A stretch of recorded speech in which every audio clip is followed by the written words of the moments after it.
ನೋವು ಇರ್ಲಿಲ್ಲ ಮೇಡಮ್. ಅದು ಅಷ್ಟು ದಿನ ಆದ್ರೂ ಆಮೇಲೆ ಹಾಸ್ಪಿಟ್ಲಿಗೆ ಹೋದ್ರೆ ಅಷ್ಟ್ರಲ್ಲಿ ಮೂಳೆಗೆ ಸ್ಪ್ರೆಡ್ ಆಗಿದೆ. ಇದು ಗಡ್ಡೆ ಅನ್ಕೋಬಿಡಿ ನೀವು, ಇದು ಅಲರ್ಜಿ ಆ ತರ ಆಗಿದೆ. ನಿದ್ರೆ ಬರ್ತಾ ಇಲ್ಲ ಮೇಡಮ್ ನೈಟ್. ಅದಕ್ಕೆ ಇದನ್ನಾದ್ರೂ ಈ ಟ್ರೀಟ್ಮೆಂಟ್ಗೆ ಏನಾದ್ರು ಕಡಿಮೆ ಆಗುತ್ತಾ ಅಂತೇಳಿ ಪುನರ್ಜನ ಹಾಸ್ಪಿಟ್ಲಿಗೆ ಬರೋಣ ಅಂತ ಡಿಸೈಡ್ ಮಾಡಿ. ನಮಸ್ತೆ ಮೇಡಮ್, ವಿದ್ಯಾಕ್ಕೆ ದಾವಣಗೆರೆಯಿಂದ 44 2024ರಲ್ಲಿ ಗೊತ್ತಾಗುತ್ತೆ ಮೇಡಮ್. ಅಲ್ಲಿಂದ ಹಾಸ್ಪಿಟ್ಲ್ ಅಲ್ಲಿ ಟ್ರೀಟ್ಮೆಂಟ್ ತಗೊಂತಾ ಇದ್ದೆ. ಸ್ವಲ್ಪ ಇಲ್ಲಿ ಗಡ್ಡೆ ಬಂದಿತ್ತು ಮೇಡಮ್. ನನಗೆ ಆ ಗಡ್ಡೆನ ನಾನು ಸ್ವಲ್ಪ ನೆಗ್ಲೆಕ್ಟ್ ಮಾಡಿ ಮನೇಲೆ ಬಿಟ್ಕೊಂಡ್ಬಿಟ್ಟೆ. ಆಮೇಲೆ ಲೇಟ್ ಆಗಿ ಹೋದ್ಮೇಲೆ ಸ್ವಲ್ಪ ಮೂಳೆಗೆಲ್ಲ ಸ್ಪ್ರೆಡ್ ಆಗಿದೆ ಅಂತ ಹೇಳಿದ್ರು. ಆಮೇಲೆ ಅದರಿಂದ ಮೆಡಿಸಿನ್ ತಗೊಂತಾ ಇದೀನಿ ಮೇಡಮ್.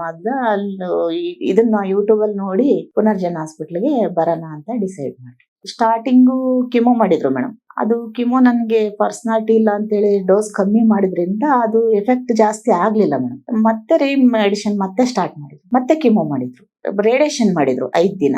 ಅಷ್ಟು ಮಾಡಿದ್ಮೇಲೆ ಆಮೇಲೆ ಆಪರೇಷನ್ ಮಾಡೋ ಚಾನ್ಸ್ ಇದೆಯಮ್ಮ ನಿನಗೆ ಅಂತೇಳಿ ಮತ್ತೆ ಸರ್ಜರಿ ಮಾಡಿದ್ರು. ಸರ್ಜರಿ ಆದ್ಮೇಲೆ ಸ್ವಲ್ಪ ನನಗೆ ಇದೆಲ್ಲ ಊತ ಆಗಿ ಇದೆಲ್ಲ ದಪ್ಪಾಗಿ ಇನ್ಫೆಕ್ಷನ್ ತರ ಆಗ್ಬಿಟ್ಟಿದೆ ಮೇಡಮ್. ಅದಕ್ಕೆ ಇದನ್ನಾದ್ರೂ ಈ ಟ್ರೀಟ್ಮೆಂಟ್ಗೆ ಏನಾದ್ರು ಕಡಿಮೆ ಆಗುತ್ತಾ ಅಂತೇಳಿ ಬಂದೆ. ಸರ್ಜರಿ ಮಾಡಿ 3 ತಿಂಗಳಾಯ್ತು. ಗಡ್ಡೆ ತರ ಅಂತ ನಾನ್ ಅನ್ಕೊಂಡಿದ್ದೆ ಮೇಡಮ್. ಅದು ಅಲ್ಲ, ಅದು ರೇಡಿಯೇಷನ್ಗೆ ಕಿಮೋಗೆ, ಇದು ರೇಡಿಯೇಷನ್ ಇಂದ ಇನ್ಫೆಕ್ಷನ್ ಆಗಿರುತ್ತೆ, ಸೆಲ್ಸ್ ಗಳೆಲ್ಲ ಬಿಗಿ ಆಗಿದ್ದಾವೆ ಅಂತ ಹೇಳ್ತಿದ್ದಾರೆ ಮೇಡಮ್ ಡಾಕ್ಟ್ರು. ನೋಡ್ಬೇಕು ಮೇಡಮ್, ಅದು ಇದು ಮೆಡಿಸಿನ್ ತಗೊಂಡ್ಮೇಲೆ ಗೊತ್ತಾಗ. ಇಲ್ಲ ಮೇಡಮ್, ನನ್ ನಮ್ಮ ಇದ್ರು ಇರ್ಲಿ, ಇದಕ್ಕೆ ಕಾಯಿಲೆನೇ ಯಾರಿಗೂ ಇರ್ಲಿಲ್ಲ ಮೇಡಮ್. ಇದು ನಾನೇ ಫಸ್ಟ್ ದೊಡ್ಡ ಮಗಳು, ನನಗೆ ಬಂದಿರೋದು ಇದು. ನೋಡ್ಕೊಂಡೆ ಮೇಡಮ್. ಅದು ಅಳವು ಆತರ ಈ ತರ ಅನ್ಕೊಂಡು ಹಳ್ಳಿ ಕಡೆ ಎಲ್ಲ ಗೊತ್ತಾಗಲ್ಲ ಮೇಡಮ್.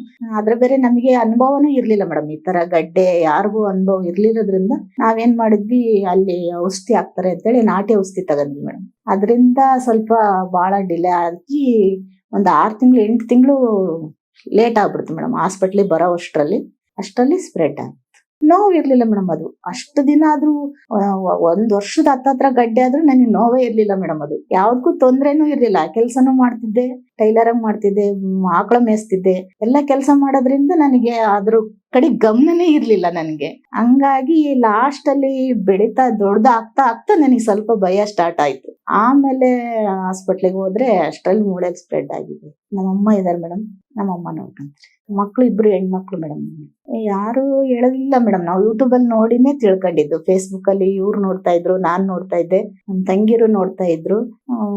ಒಂದ್ಸರಿ ನೋಡೋಣ ಏನಾದ್ರು ಆಗ್ಲಿ ಅಂತೇಳಿ ಬಂದ್ವಿ.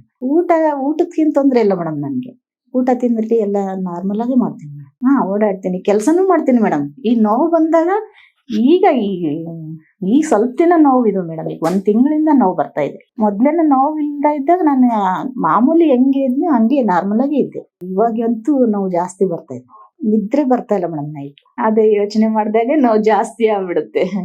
ಅದೇ ಕಂಡೀಷನ್ ನೋಡೋಣಮ್ಮ, ನಿಮ್ದು ಸ್ಕ್ಯಾನಿಂಗ್ ರಿಪೋರ್ಟ್ ಪ್ರಕಾರ ನಿಮಗೆ ಮೊದ್ಲಿಗಿಂತ ಬಹಳ ಕಮ್ಮಿ ಇದೆ ಇವಾಗ ಅಂತ ಹೇಳಿದಾರೆ. ಮೊದ್ಲು ಸ್ಟಾರ್ಟಿಂಗ್ ಇದ್ದದ್ಕಿಂತ ಇವಾಗ ನೋಡಿದ್ರೆ ಬಹಳ ಕಮ್ಮಿ ಆಗಿದೆ. ಇದು ಗಡ್ಡೆ ಅನ್ಕೋಬಿಡಿ ನೀವು, ಇದು ಅಲರ್ಜಿ ಆ ತರ ಆಗಿದೆ, ಸ್ಕಿನ್ ಅಲರ್ಜಿ ತರ ಆಗಿದೆ. ಇದು ರೇಡಿಯೇಷನ್ ಕೀಮೋಥೆರಪಿ ಮಾಡಿದಾರಲ್ಲ, ಅದ್ರಿಂದ ಬಂದಿದೆ ಇದು ಸೈಡ್ ಎಫೆಕ್ಟ್. ಇದು ಕಡಿಮೆ ಆಗುತ್ತೆ ಅಂತ ಹೇಳ್ತಾರೆ.